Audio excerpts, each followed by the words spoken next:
back again. Trump is back. Tell a friend. Guess who's back? Guess who's back? Guess who's back? Guess who's back? Guess who's back? Guess who's back? Guess who's back? Bing, bing, bing, bing, bing, bing, bing, bing, bing, bing, bing, bing, bing, bing, bing, bing, bing, bing. I'll create a monster, cause nobody wants to see Biden no more. They want Trump. I'm John Liver. Well, if you want Trump, this is what I'll give you.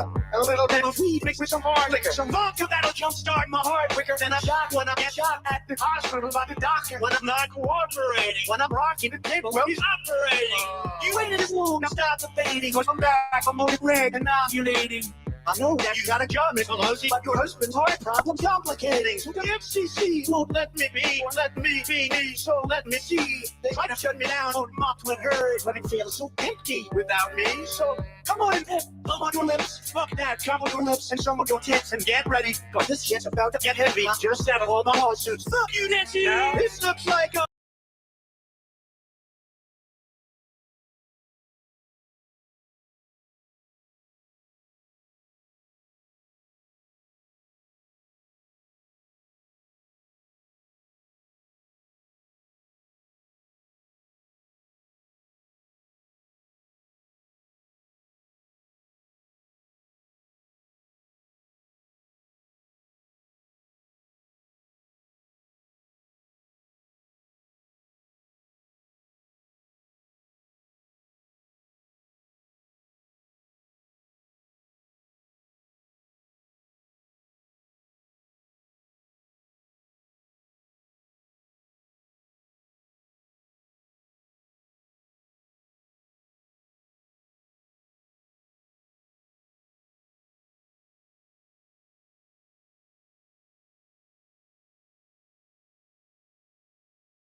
Mic check 1, 2.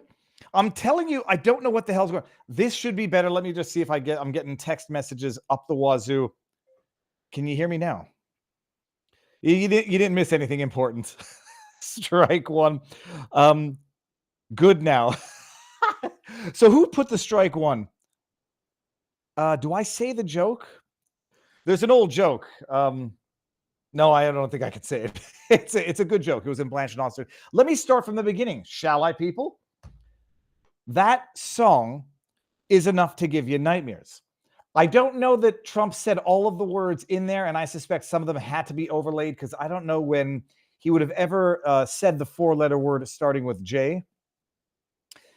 But that song is the stuff of nightmares. And as I was saying before I was not being heard, it's especially the stuff of nightmares. If you're, can we call him a little bitch boy? I think we can call him a little bitch boy. Eminem. That's right. I'm picking beef with gangster rappers. Eminem, that little biatch boy who comes out and takes offense to, I think it was Trump using a song at some point in a rally. Eminem was one of them, right? Let me make sure about that. Eminem song Trump rally. I think he had an issue too. Eminem rips Trump's vow. No. Hold on. Oh, wait, maybe it wasn't Eminem who was complaining about the unauthorized use of one of his songs at a rally. But it sure as hell was Eminem saying things like he didn't want to sing for any Trump supporters. Eminem who endorsed Kamala Harris. Eminem who stayed in his hometown of Detroit, Michigan, except he upgraded to a very nice, beautiful $12 million mansion with the finest security on earth. So he can now say everything. Everything is all good in the hood, except he doesn't live in the hood anymore. So that song will give Eminem a bit of a headache, except I'm fairly certain, as a former litigator turned current Florida Rumbler, that even under American law, people, and especially under American law, parody is fair use. So have at it. Okay, so I see people saying no sound because they're a couple minutes behind in they're a couple minutes behind in YouTube. The sound works now, people. The sound works now. Let me go all the way down. Peeps, we got some stuff to talk about. Look, it's just another day in the post-election, post-landslide meltdown. And who was it that was saying that they're not announcing the results of Arizona and Nevada, which is going to bring it up to virtually exactly my prediction because I said 311 to 227, but I didn't realize that Maine has, they broke down their electoral college into 2 and 1, and Trump picked up one of the 1, which means that Kamala didn't get it. So instead of it being 311 to 226, 311 to 227, which is what I said, it's going to be 312 to 226. You know who got it perfect when that happens? Richard Barris, who I had on the other day, People's Pundit, the best pollster on earth. So they're not announcing the results because they don't want it to be the catastrophic, decisive mandate of a landslide of an election that it is. We're going to get into that. We're going to get into what's going on in Arizona. We're going to get into what's going on in Commie Canada. Now, I've been fighting with people on Twitter. I'll get to it in a bit. I've been fighting with people on Twitter who, I knew it was going to happen when I ran for office and then left the country after Trudeau got reelected. And I knew there were people going to call me all sorts of names. And I was like, you guys calling me names, you think you're insulting me. Like, these are not names that I haven't struggled with in my head in terms of like, what does it mean when you say I'm up and leaving this country? You knew that people are going to say you're a coward, Viva, sit here and just stay and fight. You stay here and pay half of your income to the government that's abusing you. It's the courageous thing. I knew people were going to say it.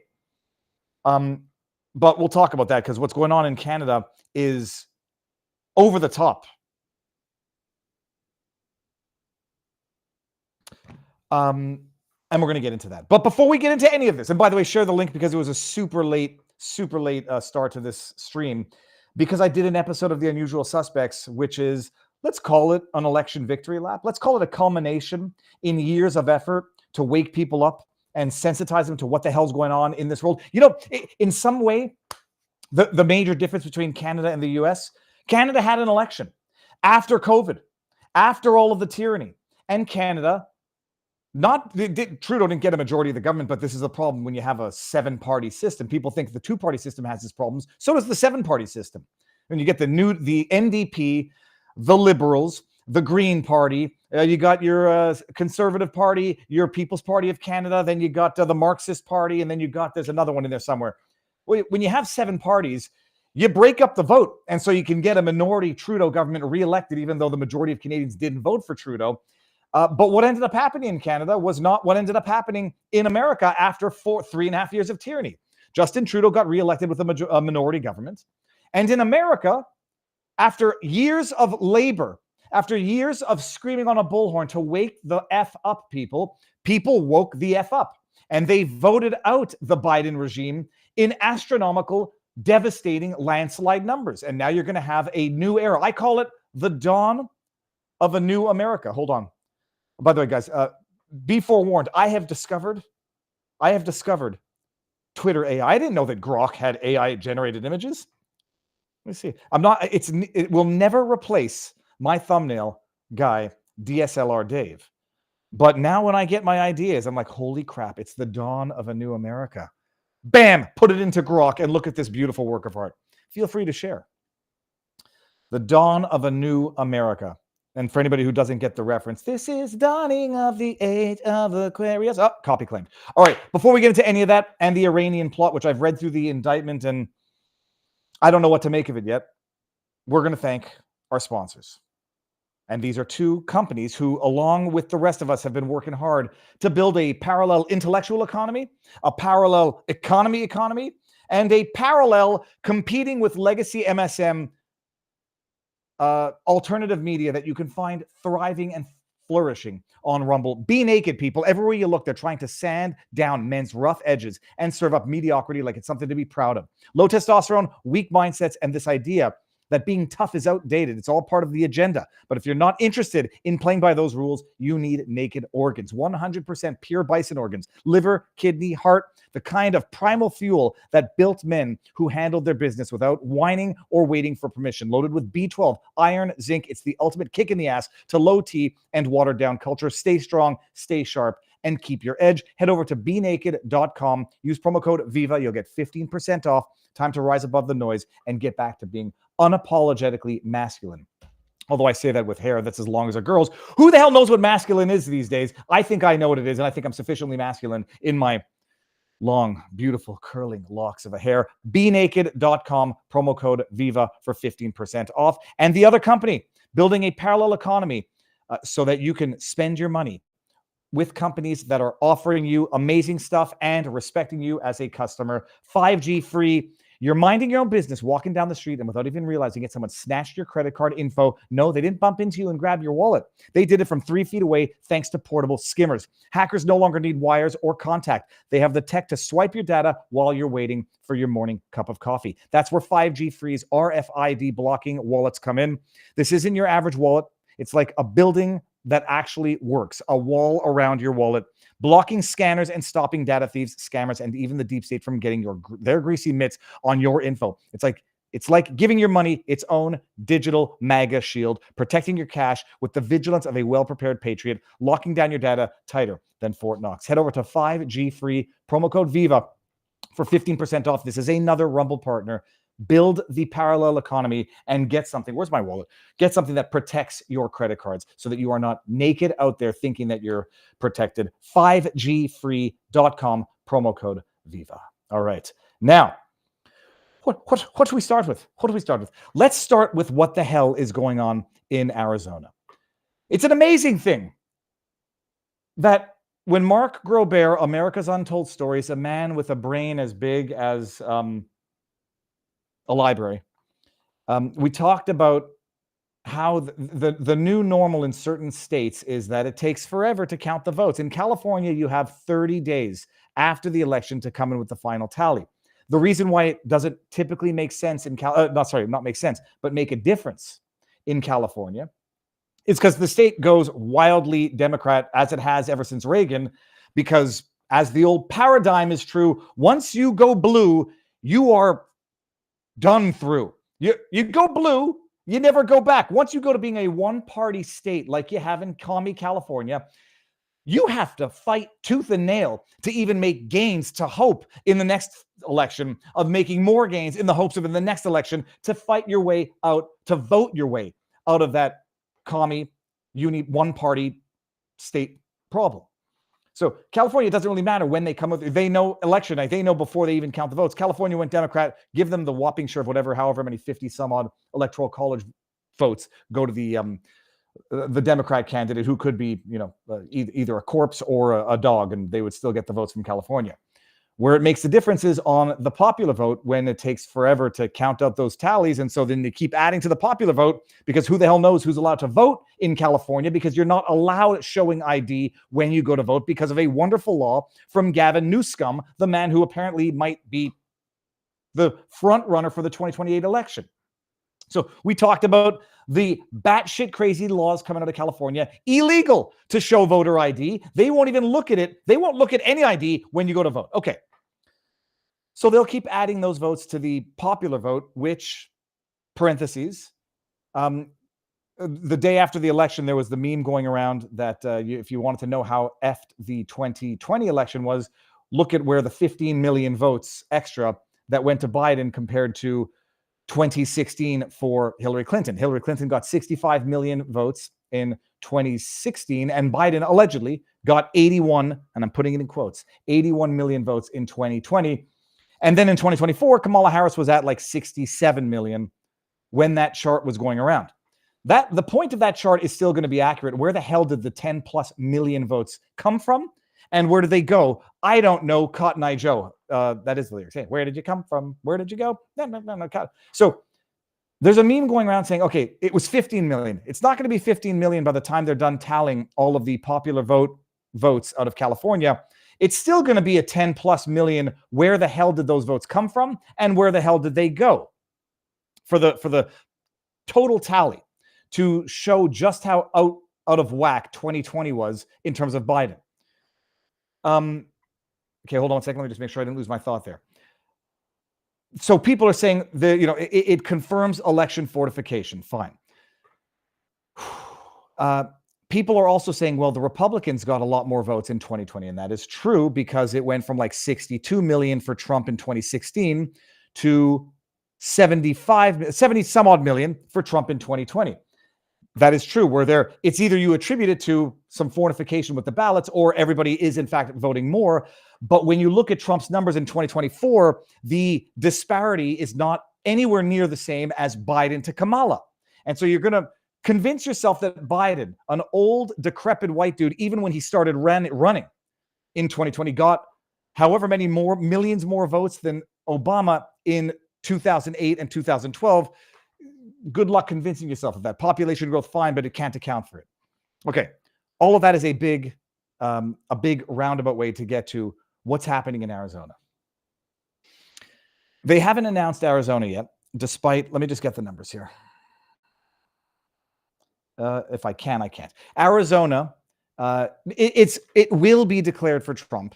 Nevada will be declared for Trump, and they're holding off for optics. All right. They're also holding off because there are some fornication afoot in the Senate race between Kari Lake and Ruben Gallego. If I can.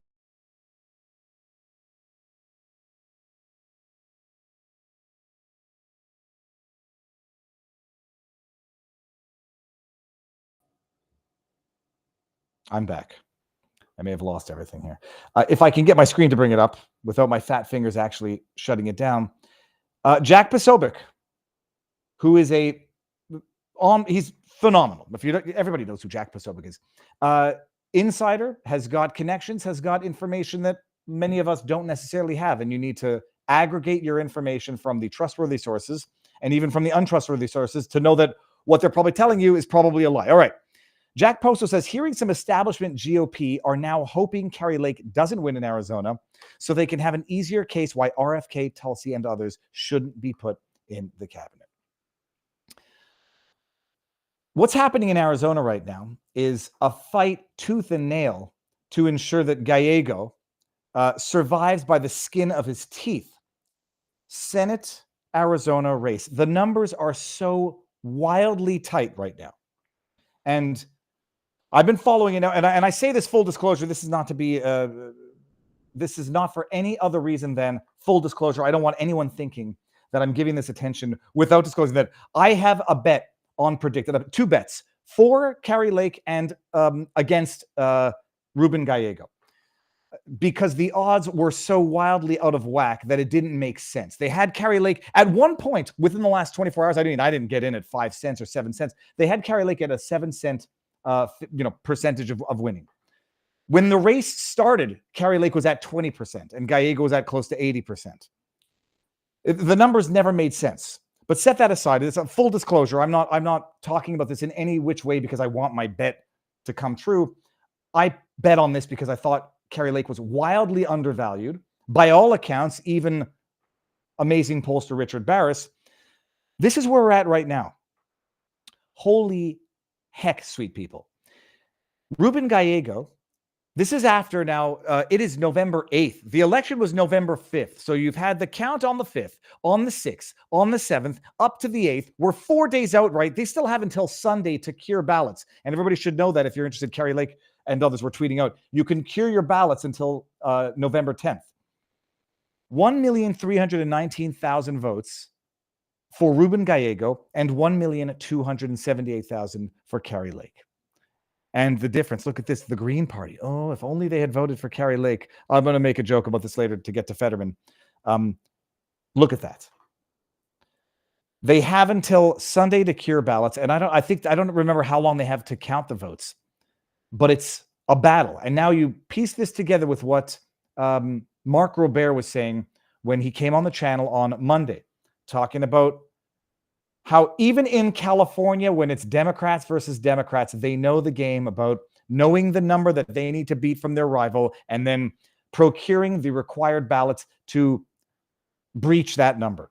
And whether or not that's what we're seeing out of Arizona right now, I say the fact that this is so flipping close, despite all odds, despite all financing, and despite all politics, and despite the uni-party politics that might want to keep Kari Lake out of the Senate for purposes of controlling who gets into a Trump administration, or for the reasons of keeping Kari Lake out of office so she doesn't see so that she doesn't uncover what's been going on under the hood of that Arizona corrupt machine. 78% reporting, and apparently, from what I've understood at least, it looked from Charlie Kirk and others who are assessing the proportion of the votes to come in and how much Kari Lake would have to take of those remaining votes to come in order to take the lead. It's going to be a nail biter right up until the end. Okay. Let's bring that out. Amazing. Eh? Like Florida can do it. Bam. Same night.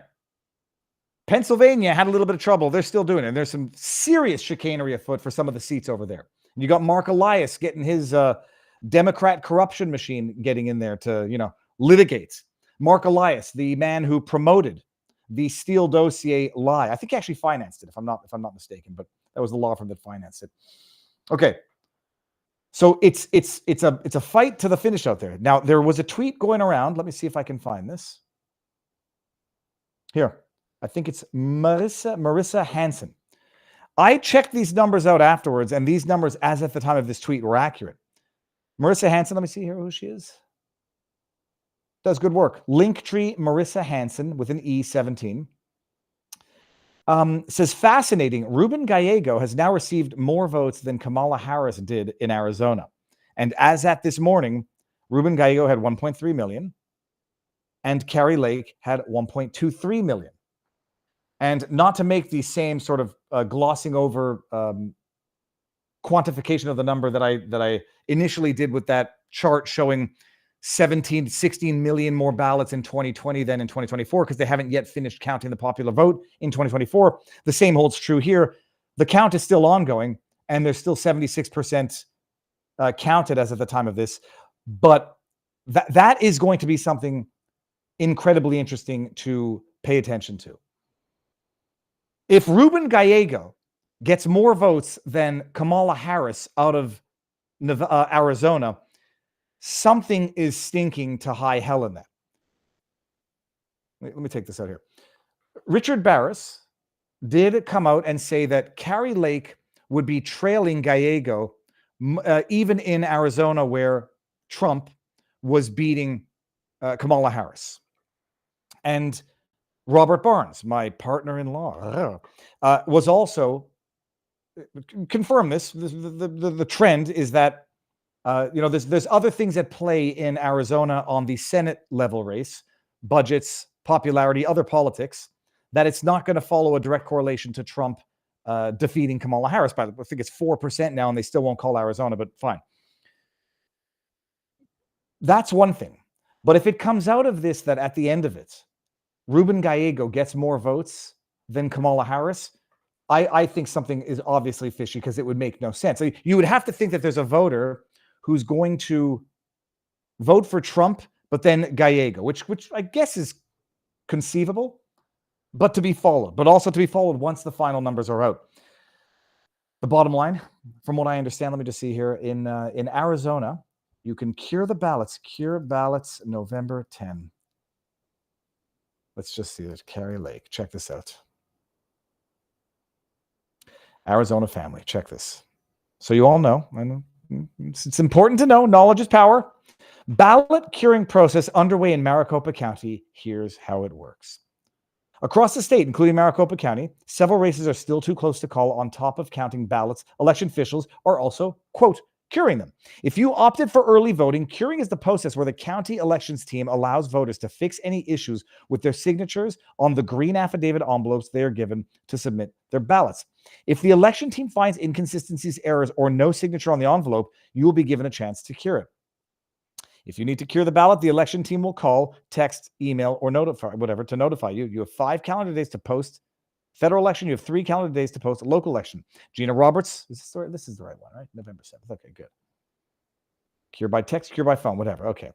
All of the 15 states, counties must complete this process in order to send it to the Secretary of State's office. Further, from there, the state will meet, verify, and post the official canvass and results from this year's races and measures. So, Secretary of State, Arizona Secretary of State. Who is it? I think I know who it is.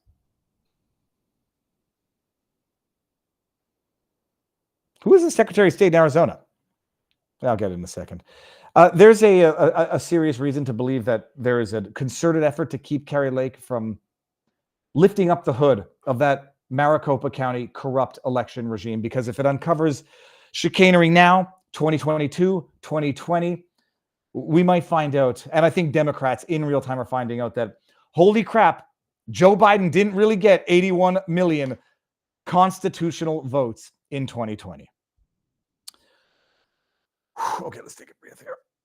Oh, now I lost all of the prior chats that were in there before because I accidentally closed the screen. Let me see if I can go over to Rumble and YouTube and see if I can find any of these super chats that passed. I'm not going to be able to go up to them. I apologize. John S., $5 in CommieTube says, if Carrie Lake loses, Trump should pick her for press secretary. Libs would melt down, having to take diction from her every day. That would be great. Alex Jones posted a great meme of picture of him in front of his massive vehicle with a massive gun saying, okay, fine, I'll be secretary. I'll be press secretary. Okay, fine. That's it there. And I missed this here. Let me see here. We got Jake Gigolo is posting draw. Okay, in Maricopa County. I will not be able to read that in real time. So follow the Arizona race. And if you get called to cure your ballots, go cure your ballots and see what can be done to help Carrie Lake. Make sure that the election is fair and that every vote is counted and that, all the votes that are counted are legit votes. Oh, here we go. Hold on one second. Bring this one up here. This is from we had a new member in our vivabarneslaw.locals.com community. I'll be able to get that one, actually. Hey, Viva. This is from Josiah Garcia 90. Viva, it's been a long-time fan for over 5 or 6 years. Appreciate the amazing work both you and Barnes do. Keep up the good fight in the culture war. Doing good here in Maine. Maine is going to be the state that cost me my perfection because of that one electoral college vote that I did not know existed. Okay. Let me go over to the chat over on Locals and see what's going on here. Sophia Agape, Barnes update. I do not have an update. I'll talk about that afterwards at any event, but I don't have an update. Oh, here we go. I'm not your buddy guy. Had a $2 Rumble rant. It said the red wave slammed Harris so badly, FEMA gave her $750. No, it's an amazing thing. Like, this, you imagine, I talked about it in a vlog, so I won't belabor it again, but this is a red wave. This is Trump flipped, or Trump didn't flip, but Trump won all of the 7 swing states. He swept the swing states. He flipped counties that had been, I think he flipped, what was it, Tim Walz' own county in Minnesota? I don't want to get anything that's unnecessary to get wrong. Miami-Dade went red. A sweep of the swing states. The popular vote, what's the popular vote at right now? 2024 election results. Let me just see what the aggregate is right now. 73,600,000 to 69,200,000. The number's going to change. But you're going to get Trump got 70 is going to have more than 74 million this time around, presumably, I guess. Maybe let's just say 73.6 million compared to his 75 million in 2020. And it's going to go from 81 million for Biden, 81 million to what, 70 million, 71 million for Kamala. I had the observation yesterday. They're like, Democrats are shocked that they got their asses handed to them because they actually sincerely believed they legitimately won in 2020. They didn't realize how the game was played when you have endless mail-in ballots sent out to everybody. If they had listened to what Mark Robert talked about on Monday, the history of ballot harvesting throughout American politics, they might have seen it coming in the way some people saw it coming in 2020, but in the way that the GOP was not yet ready to deal with, and the courts were not prepared to address yet. So it's a monumental landslide, period. The media is going to try to downplay it, call it a mild readjustment, blame it on white men, even though white suburban women also went Trump. Remember, they said like, oh, he's going to lose the white suburban woman vote because nobody likes to grab him by the pussy. Nobody likes the fact that a batshit lady, E. Jean Carroll, got adjudicated sexual abuse in a case that everybody could see was as fake as the outrage about Tony Hinchcliffe's Puerto Rico joke. Holy crap. He won with them too. He won with Catholics. He won with Christians. By the way, all of these stats we break down in the episode of The Unusual Suspects, which starts at 6:00. So check out that episode. It's amazing. It was a red tsunami, period. America was ready for it. Americans were ready for it. And Americans made it happen.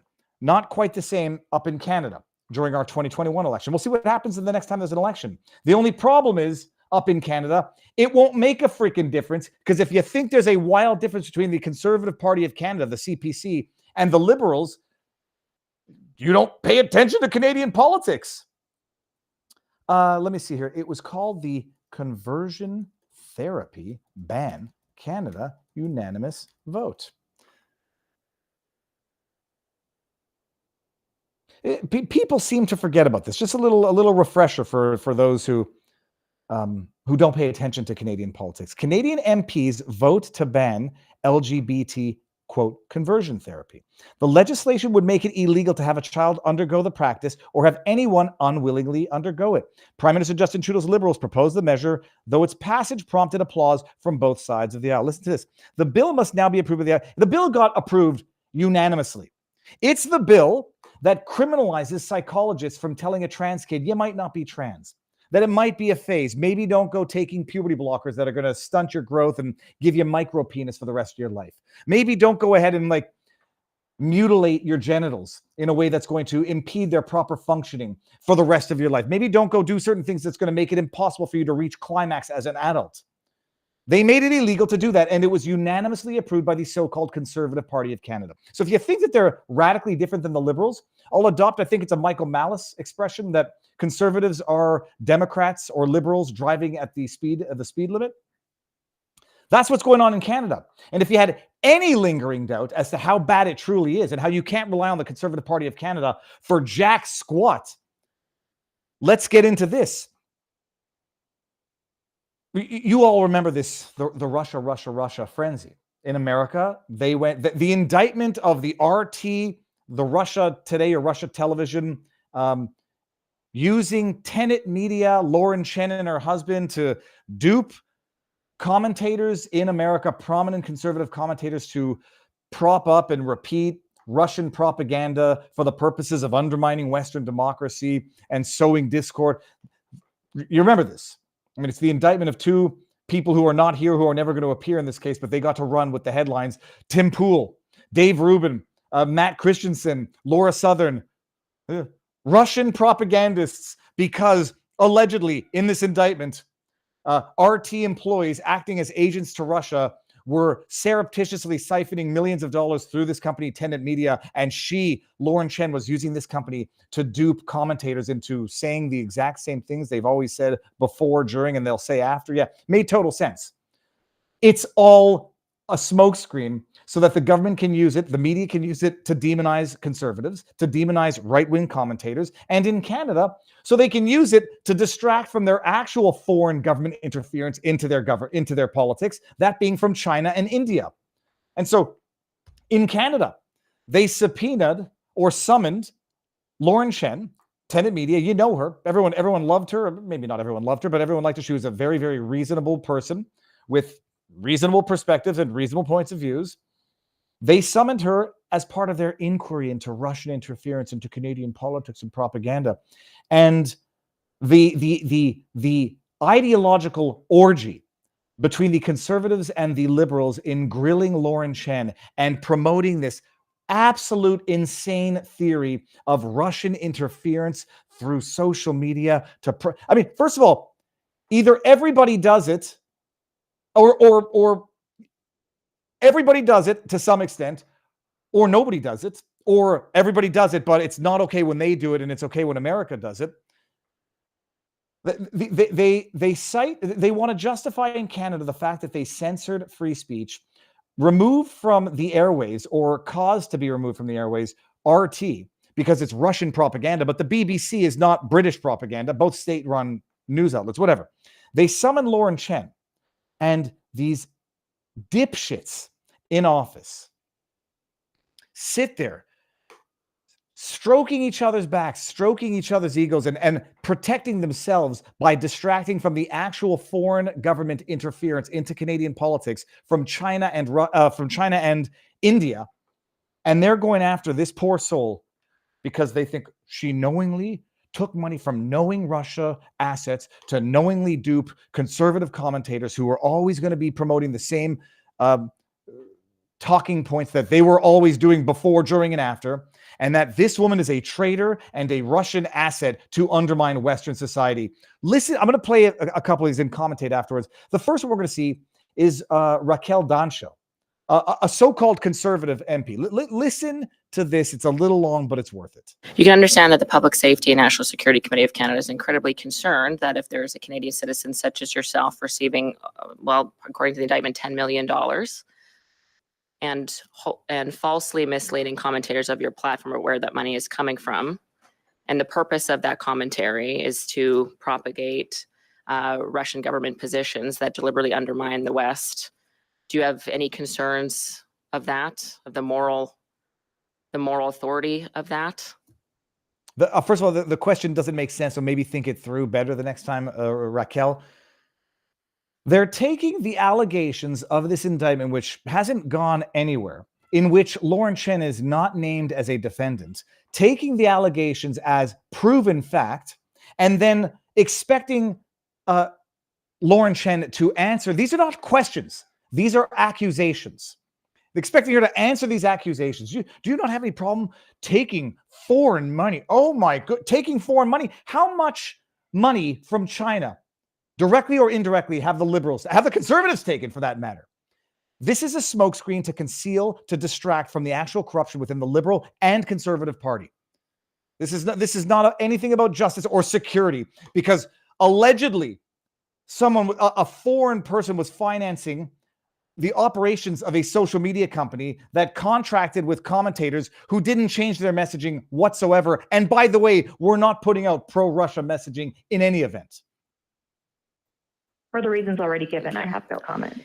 Mr. Chair, this is obviously quite frustrating. Ms. Chen is... It's quite frustrating. Listen to the vocal fry. The vocal fry is the same in both of the people asking the questions. It's people trying to sound intelligent. Oh, it's very frustrating. Yeah, you summoned a woman by subpoena to testify on what you now take for granted as proven facts of an indictment, to accuse her of basically treason of sorts, being a traitor, sowing discord, a traitor to Canada because they took financing for a social media company to try to amplify conservative messaging. And when you hear what they are talking about as being Russian propaganda talking points, it's going to blow your mind. They want to shut up any form of critique of the government itself. I mean, I have no doubt they would try to come after me if I weren't so damn squeaky clean. Been called for this committee, and the allegations are incredibly serious. That she took $10 million for her company from Russian agents, withheld the source of that funding to the commentators that she hired for tenant media, with the purpose to proliferate Russian propaganda, which, as we know very well on this committee, Russia is an adversary to Canada, looking to deliberately undermine this country, looking to see Canada weaken and fail. And the idea... Can you imagine the faux sense of importance that you have to think that Russia gives a sweet bugger all about Canada? I mean, I'll tell you who does care about Canada. China. China, the country whose soldiers the Canadian government was training on Canadian soil for wintertime combat. India cares about Canada as well. They've been financing some political candidates, heavily.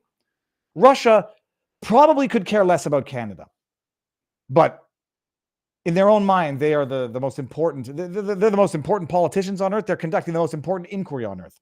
Inquiry into a social media company that allegedly got financing of $10 million, which Lauren Chen, as far as I understand, even from the accusations, didn't keep. It was contracted out to commentators so they could license some of their content. These politicians, they're the most important people on earth right now. That a fellow Canadian, Ms. Chen, would take large amounts of money to undermine the Canadian interest. I take great personal and moral issue with that. Do you? For the reasons already given, I have no comment. That's your conservative Raquel Dancho sitting there grilling Lauren Chen. They summoned her by subpoena. They held her in contempt afterwards because she was basically pleading the Fifth. But as she explained in her opening statements, Canada doesn't have the equivalent of a Fifth Amendment, the right to prevent self-incrimination, but it's got something analog in the Charter of Rights. And so she's not answering questions because these were never questions. When did you stop beating your husband, Lauren Chen? When did you stop being a traitor, Lauren Chen? Listen to this one. This diatribe coming from the liberal. And you tell me if you can determine an ideological difference between the liberal and the conservative. Sure. I find it interesting. I didn't know who Ms. Chen was in advance of the U.S. indictment. Some of these kind of conspiracy theorist peddling accounts tend to be a dime a dozen. Can you appreciate what this arrogant specimen just said right here? I didn't know who she was. These conspiracy theory accounts are a dime a dozen. Oh, why? I wonder why she wouldn't answer questions to this verbal abuse, this public shaming. This is a struggle session. This is what they did in Mao's China. Get the victims, shame them, put them on blast. And I know that Lauren Chen probably doesn't want people paying attention to this, but I'm not going to sit here and let this type of public shaming happen without shaming the people who are doing the shaming. This is disgusting. This is objectively atrocious. They create their committee. They got to investigate Russian disinformation in Canadian politics. And Lauren Chen is now their victim. Conspiracy theories are a dime a dozen. What sort of conspiracy theories did Lauren Chen put out there? Madam O'Connell, liberal? The real interesting factor, though, is who's tend to be a dime a dozen. The real interesting factor, though, is who's paying for some of this disinformation. Disinformation? Let's hear what the examples of disinformation put out by Lauren Chen is. Let's hear it. Liberal. They want to criminalize anything that they do not agree with. Call it disinformation. Accuse it. Do you have any Russian supporters, Viva, in your locals community? Do you have any Chinese supporters? I'm sorry. Did you get a super chat on YouTube from someone who was based in Russia, Viva? Oh, shit. The witness has actually attacked trans kids, 2S LGBT community, women, men who stand up for women's equality, she suggested, are on their periods and should eat a tub of ice cream. Can you believe this? This is what they're bringing up against Lauren Chen as disinformation. She attacked the LGBTQ. Oh, I'm sorry now. So if you don't sit there and bend over backwards to placate the 2S LGBTQIA plus community, whatever the hell numbers and letters are on it now, if you complain about that and you complain about men in women's sports and boys in girls' locker rooms, you're propagating Russian talking points, and all they have to do is link you somehow to some foreign interest to say now it's foreign funded. These people can't piss off fast enough. Doesn't seem to care about the ramifications of comments like this posted on the internet, attacking Ukrainian sovereignty. Oh, so now you have to support the war in Ukraine or you're a Russian asset. And basically saying whatever. Basically saying you need to support endless foreign wars. And if you don't, and we concoct or even manufacture, we don't know if this was a setup yet. We don't know who financed Tenet Media. Oh, the money came from countries other than Russia. We don't know who the hell is behind this. And by the time we find out, and there's good reason to believe past this prologue, that there's probably deep state fingerprints on this. If ever we find that out, well, they've already done the damage in the meantime. They called Tim Pool a Russian propagandist, a Trump, whatever, surrogate. They besmirched Dave Rubin. They besmirched Matt Christensen, Lawrence Southern. They've already dragged you through the mud and turned you into a traitor in the public eye. And my goodness, there's a lot of smooth-brained sycophants who are more than eager to jump on the bandwagon. And by the time the truth comes out, who the hell cares anymore? It's the next election cycle. She feels like without the consideration of implications to those people she attacks. Oh, I have to consider the feelings of the people that I criticize on the internet? Oh.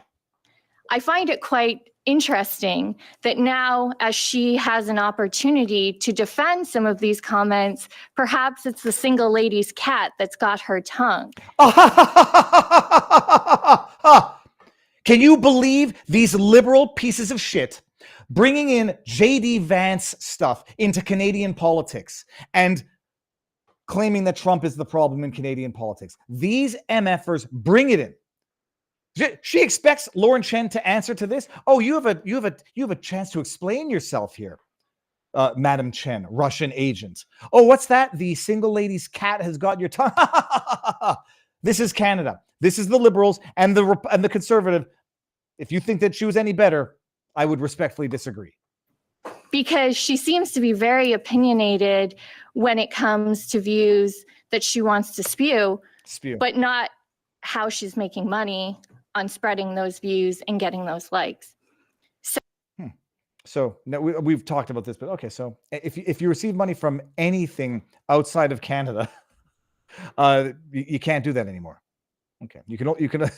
So I think it is pretty interesting that those who believe in freedom until they face consequences for their own actions refuse to take responsibility for those actions and for not recognizing laws that exist in Canada and the US regarding sanctions. And that it's okay if an individual wants to make money off of, sanctioned entities, but then when it comes time to answer for those things, doesn't seem to not be able to find words to Doesn't speak. seem to I not find be it able to find incredibly words to speak. All right, maybe you should go back to school. disappointing, but also not surprised, if I'm being completely honest. So I'll give you, Ms. Chen, one last question or one last opportunity. One last chance. How much money did you or your company receive from the Russian government, a Russian entity, a Russian sanctioned entity to promote and spread the materials that you spread online? Can you believe that? When did you stop beating your husband, Ms. Chen? We don't even yet know. We know what the allegations are in the indictment, and they've run with it as though it's proven fact so that they can drag Lauren Chen through the mud, turn her into public enemy number one, and use it as a pretext to suppress any form of political critique of the Trudeau regime in Canada. Fire Dog over on CommieTube, and this is going to be the last one before we are voting with our dollars. This is live on YouTube, and your show was just interrupted by an ad? CommieTube. Well, come on now. I'm making money from YouTube. Maybe YouTube is financing Russian propaganda now. Who the hell knows? I mean, the old anti-Semitic joke is they say, like, you don't need to be a Jew to be Jewish. Well, they're going to come out now and like expand that and say, well, it doesn't need to come from Russia in order to be Russian propaganda. Anybody who finances someone who doesn't blindly support these blanket sanctions, anyone who doesn't blindly support Ukraine to our taxpayer dollars, well, any funding they get is going to be indirect financing or supporting of Russia. So everyone involved is guilty. Get that. Let's get off of YouTube, people. Come over here. This is the link to Rumble, and we're going to have the after party. It might be a short one tonight, but we'll see on vivabarneslaw.locals.com. Get your heinies on over there, and we're going to get off of the CommieTube and get on to, how do I do this? I go like this. Okay. Let me make sure I didn't forget anything yet. I didn't. Good. And we got good stuff to talk about. Updating, leaving YouTube, vivabarneslaw.locals.com and Viva Fry right